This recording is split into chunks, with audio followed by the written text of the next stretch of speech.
linguistically is to struggle, and technically it is to fight for the cause of Allah.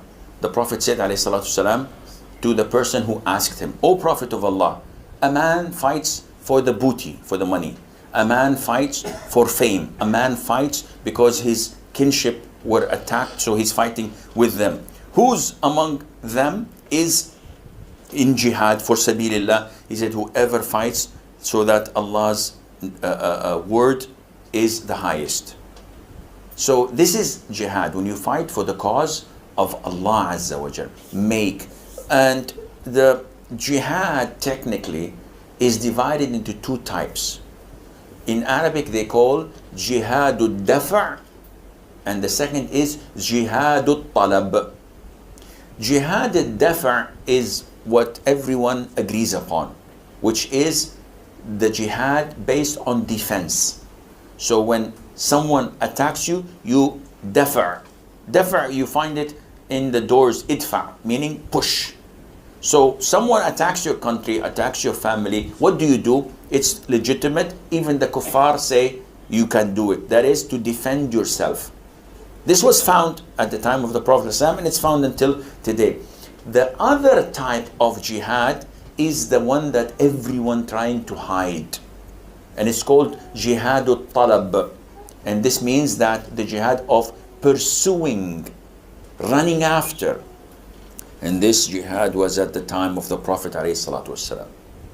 But this jihad cannot be accomplished, cannot take place unless the state of the Muslims is strong. If you don't have a strong Muslim country, who can they pursue or attack? No, stay where you are. Just try to fix yourself, enrich your people with Islamic knowledge and Iman, then you can go. And what is the reason behind such jihad? Number one, to call them to Islam. It is for da'wah. The jihad is only for da'wah. That is why when Muslims go and conquer the adjacent country, what do? We kill them all? No. The Prophet says, the first thing you do is call them to Islam. If they accept it, leave them. Khalas, they're Muslims. We go. We don't want your country. We don't want your land. We don't want your wealth. If they refuse, then tell them Allah obliged upon you to pay taxation, jizya. Stay kafir as you wish, no problem. But you have to give us a percentage, and this only from men who work and can produce. So we take jizya, and in return, when enemy comes and attack your country, you don't fight. We Muslims protect you. Subhanallah, for this little money? Yes. And you enjoy sitting in your homes and in your country and live your life normally. But the ruling is for Sharia. So you do not open nightclubs, you do not fornicate in the streets, you do not, no, Sharia rules, but you live your life, you marry, you have children, you enjoy your life, but publicly, Islam rules. If they refuse, then we have to fight.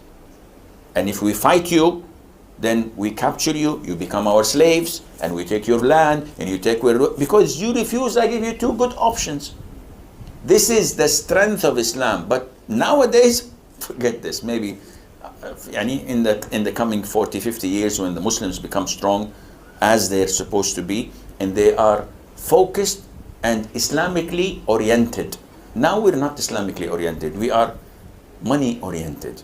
We want to live comfortably, have a good car, have a good house, have a good salary, and let everybody else die.